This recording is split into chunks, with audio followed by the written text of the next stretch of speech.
Good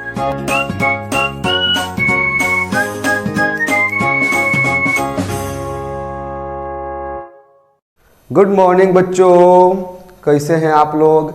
आकाश sir maths वाला में स्वागत है आपका। तो आज हम लोग force and laws of motion का सेकेंड लेक्चर पढ़ने वाले हैं। फर्स्ट लेक्चर में हम लोग क्या पढ़े थे, तो फोर्स के बारे में कौन कौन साइंटिस्ट अपना अपना क्या क्या राय रखे थे, क्या क्या विचार दिए थे। उसके बाद हम लोग पढ़े थे फोर्स क्या होता है, फोर्स का एसआई यूनिट क्या होता है। उसके बाद हम लोग बैलेंस्ड फोर्स और अनबैलेंस्ड फोर्स पढ़े थे। तो बैलेंस फोर्स क्या होता है, तो किसी भी बॉडी पे नेट फोर्स यानी फाइनल फोर्स अगर जीरो हो तो वैसे ऑब्जेक्ट पे क्या समझेंगे कि बैलेंस फोर्स लग रहा है। अनबैलेंस फोर्स क्या होता है, तो किसी भी बॉडी पे फाइनल फोर्स यानी नेट फोर्स जीरो नहीं हो तो क्या समझेंगे, अनबैलेंस्ड फोर्स हो रहा है। जैसे हम लोग क्या पढ़े थे, ये कोई ऑब्जेक्ट है, जैसे 20 न्यूटन इधर से फोर्स लग रहा है और 20 न्यूटन इधर से भी लगे, तो क्या इसका पोजीशन चेंज होगा, क्या इसके अंदर कुछ चेंजिंग आएगी, नहीं आएगी। तो इसका नेट फोर्स क्या होगा, जीरो। तो ये बॉडी जो है बैलेंस फोर्स के कारण जैसे पहले था वैसे अभी भी रहेगा। आया समझ में। लेकिन अगर अनबैलेंस फोर्स का बात करें तो मान लेते हैं 20 न्यूटन इधर से लग रहा है, 50 न्यूटन इधर से लग रहा है, तो अनबैलेंस फोर्स यानी क्या होगा, इस पे टोटल फोर्स क्या लगेगा, तो फाइनल निकालना है ना, एफ फाइनल फोर्स क्या होगा यानी एफ नेट फोर्स क्या होगा। तो एफ नेट बराबर क्या होता है, F larger minus F smaller, यानी 50 न्यूटन माइनस 20 न्यूटन क्या होगा, 30 न्यूटन। नेट फोर्स जीरो नहीं है तो अनबैलेंस फोर्स होगा। आया समझ में। अब बताइए इसके अंदर 30 न्यूटन फोर्स लगेगा, तो 30 न्यूटन फोर्स लगने के कारण इसका पोजीशन चेंज होगा कि नहीं, वेलोसिटी चेंज होगा कि नहीं। और जब वेलोसिटी चेंज होगा, पोजीशन चेंज होगा, तो कौन सा फोर्स, ये फोर्स क्या क्रिएट्स करेगा, तो एक्सेलरेशन क्रिएट्स करेगा। आया समझ में, क्योंकि इस फोर्स के अंदर वेलोसिटी चेंज होगा तो एक्सेलरेशन क्रिएट होबे करेगा। हम लोग पढ़े थे ना जी, अरे कल तो पढ़े थे फर्स्ट लेक्चर में, इसलिए इसके बारे में ज़्यादा डिस्कशन नहीं करेंगे। चलते हैं हम लोग बैलेंस एंड अनबैलेंस फोर्स से रिलेटेड एक एनसीईआरटी का क्वेश्चन करेंगे। क्वेश्चन क्या है एनसीईआरटी का, देखिए दिया हुआ है 8000 kg engine pulls a train of 5 wagons each of 2000 kg along a horizontal track। एक हॉरिजॉन्टल ट्रैक के अलोंग में, एक हॉरिजॉन्टल ट्रैक के अलोंग में कोई इंजन जो है जिसका वजन कितना है 8000 kg। 8000 kg वाला इंजन क्या कर रहा है, 5 वैगन्स को जिसका वजन 2000 kg है उसको क्या करता है, पुल कर रहा है, यानी 5 बोगीज को अपने तरफ क्या कर रहा है, खींच रहा है। क्या कर रहा है, जिसका प्रत्येक का वजन जो है 2000 kg है। आया समझ में। If the engine exerts a force of 40,000 Newton, engine जो है कितना फोर्स लगाता है, 40,000 न्यूटन जो है इसको खींचने के लिए फोर्स लगा रहा है। And the track offers a friction force of 5000 Newton. Track जो है, जो पटरी जो है उस पे कितना फोर्स लगा रहा है, 5000। कितना फ्रिक्शन फोर्स लगा रहा है, 5000 न्यूटन। फ्रिक्शन फोर्स के मतलब क्या होता है, अरे क्लास 8 में पढ़े थे ना कि कोई भी फोर्स बॉडी के ऑपोजिट डायरेक्शन में लगे, कोई भी फोर्स बॉडी के ऑपोजिट डायरेक्शन में लगे उसको क्या समझते हैं, फ्रिक्शन फोर्स। आया समझ में। तो देन कैलकुलेट क्या करना है, उस पे नेट फोर्स जो होगा, नेट एक्सेलरेटिंग फोर्स जो होगा क्या होगा। तो नेट फोर्स जो होगा क्या होगा, यानी एफ नेट पता करना है।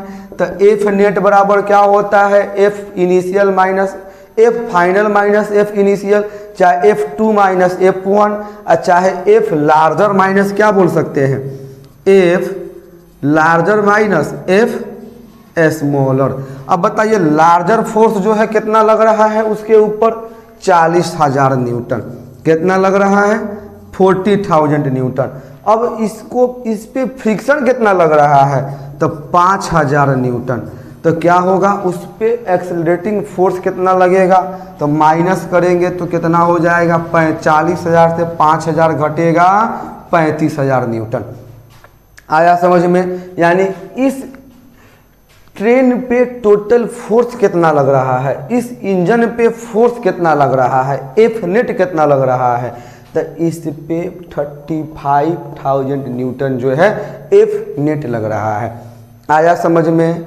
कोई दिक्कत? क्लियर है? लेकिन दूसरी बात ये है, सेकेंड नंबर क्वेश्चन जो है, देखिए सेकेंड नंबर क्वेश्चन क्या कह रहा है, the acceleration of the train, इस ट्रेन का एक्सेलरेशन निकालना है। एक्सेलरेशन कैसे निकालेंगे तो इसके लिए एक फॉर्मूला होता है, force is equal to mass into acceleration. Force is equal to mass into acceleration. Force कितना लग रहा है इस पे 35,000, मास कितना है तो 2000 kg इसका वजन है, 2000 इसका है, यानी 2000 kg जो है पांचों इंजन का मास है। तो पांचों इंजन का कितना हो जाएगा 10,000 kg, 8,000 इंजन का है तो 10,000 वैगन्स प्लस 8,000 क्या होगा 8,000 kg इंजन का मास, यानी कितना होने वाला है 10,000 8,000 18,000। कितना जी 18,000। एक्सेलरेशन निकालना है तो एक्सेलरेशन के जगह पे ए रहेगा, ए के साथ मल्टीप्लाई में इधर आएगा तो क्या हो जाएगा डिवाइड में, यानी 35,000 अपॉन 80,000 बराबर ए। 3 0 से 3 0 कंप्लीट, 18 से कटेगा 18 1 जा 18, 35 से 18 घटेगा कितना आने वाला है 17। अरे आएगा पॉइंट बैठाएंगे क्या मिला 0।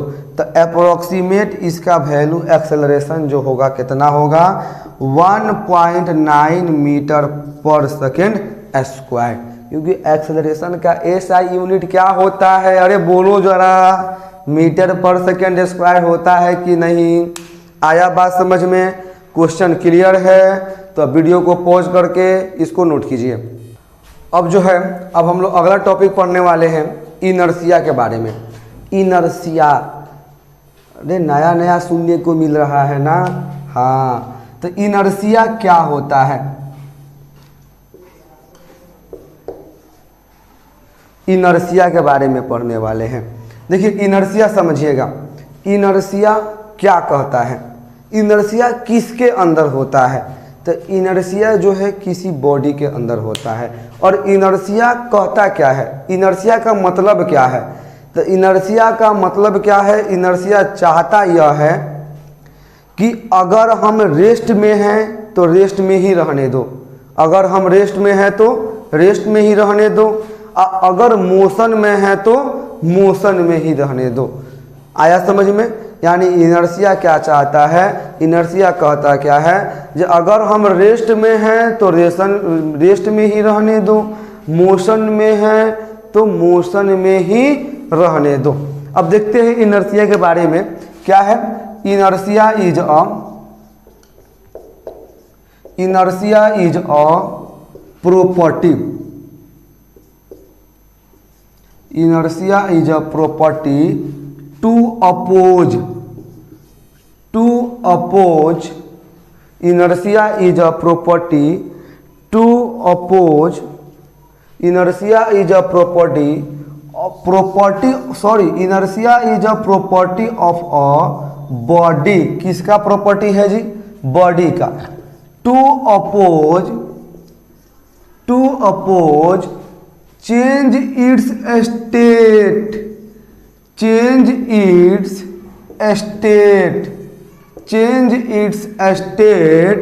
rest or motion, इनर्शिया क्या है, तो इनर्शिया एक बॉडी का ऐसा प्रॉपर्टी है जो क्या करता है, अपोज करता है। अरे किस चीज में अपोज करता है, तो स्टेट को चेंज करने में अपोज करता है। यानी कहता है जो रेस्ट में है तो रेस्ट में ही रहिए और मोशन में है तो मोशन में ही रही है। इन्हीं सब चीज़ों को चेंज करने में क्या करता है, अपोज करता है। आया समझ में, क्लियर है, कोई दिक्कत नहीं रहा है। Inertia can be three types. Inertia जो है 3 टाइप्स में हो सकता है। पहला क्या, रेस्ट में, मोशन में, और तीसरा बताओ डायरेक्शन में। यानी इसका मतलब ही होता है कि आप रेस्ट में है तो रेस्ट में ही रहिए, मोशन में है तो मोशन में ही रहिए, और एक डायरेक्शन में चल रहे हैं तो एक ही डायरेक्शन में चलिए, चेंज नहीं कीजिए। आ रहा है समझ में? अगर हम चल रहे हैं, डायरेक्शन चेंज करना है, तो इसमें इनर्शिया इसको भी क्या करता है, अपोज करता है। आया बात समझ में कि नहीं आया? कैसे अपोज करता है अभी जस्ट कुछ देर के बाद हम समझाने वाले हैं, कोई दिक्कत नहीं ना है। अब देखिए अगला जो है, इनर्शिया इज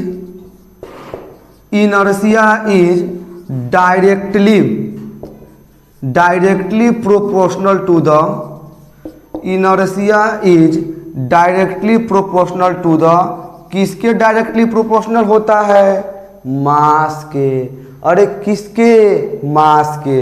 यानी अगर मास ज़्यादा तो इनर्शिया ज़्यादा, मास कम तो इनर्शिया कम। जैसे अब बचपन का बात आपको याद दिलाते हैं, कोई दोस्त साइकिल लेके आ रहा है, कोई दोस्त साइकिल लेकर आ रहा है, हम आगे चले जाते हैं, अरे रोको भाई पकड़ लेते हैं, नहीं जाने देंगे, रुको। तो मास कम है इसलिए उसका इनर्शिया कम होगा, हम वहाँ पे आगे चले गए रोकने के लिए। लेकिन अगर ट्रक आए तो जाके रोकिएगा, अरे ट्रक आए तो रोकिएगा, बताइए। तो उसका मास अधिक तो इनर्शिया क्या होगा, अधिक। ट्रक को बोला जाए भाई थोड़ा धक्का दे दो, धक्का दे पाइएगा अकेले? तो उसका मास अधिक तो इनर्शिया क्या, अधिक। अरे धक्का दे पाइएगा उसको, बताइए, अकेले दे पाइएगा, नहीं दे पाइएगा। तो रेस्ट में है तो क्या चाहेगा, रेस्ट में ही रहे। आ रहा है समझ में? दूसरी बात ये समझिए, अगर कोई बाइक चला रहा है, स्टार्ट नहीं हो रहा है, तो गांव में लोग बोलते हैं ना, अरे भाई थोड़ा ठेल दो स्टार्ट हो जाए। तो आदमी ठेलता है ना बाइक को, धक्का लगाता है ना बाइक को। तो कैसे लगाते हैं बताइए? तो उस बाइक को धक्का लगाने के लिए एक आदमी ही काफ़ी होता है। लेकिन अगर ट्रक को धक्का लगाना हो, ट्रैक्टर को धक्का लगाना हो, तो क्या एक आदमी से पॉसिबल है? क्यों नहीं है? तो उसके पास मास अधिक है तो इनर्शिया अधिक होगा, और वो रेस्ट में है तो क्या चाहेगा, रेस्ट में ही रहना। कौन बोलता है, इनर्शिया। क्लियर है? कोई दिक्कत आया समझ में? कोई दिक्कत नहीं ना है। इसके मतलब हम लोग क्या समझेंगे, जिसका मास अधिक वो उसका इनर्शिया अधिक, जिसका मास कम उसका इनर्शिया कम। आया समझ में? क्लियर है? अगला जो है, अगला हम लोग बोल सकते हैं, अगला जो है बोल सकते हैं, more mass more will be inertia. More mass more will be inertia.